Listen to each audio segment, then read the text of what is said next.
Ito na ang pinakamasaya. Ayan po, may bulaklak na. Ibig sabihin nabuhay yung ginrafting ko.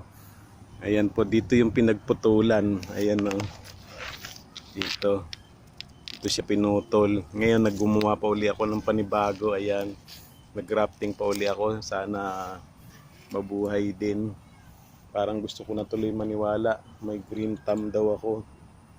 Nabubuhay ko yung mga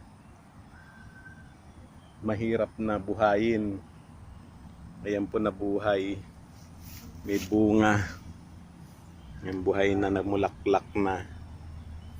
Ano rin, bali 2 months pong mahigit bago nabuhay. Matagal din pala. Kala ko namatay. Hindi rin nakuha sa tiyaga. Ayan po. Salamat po.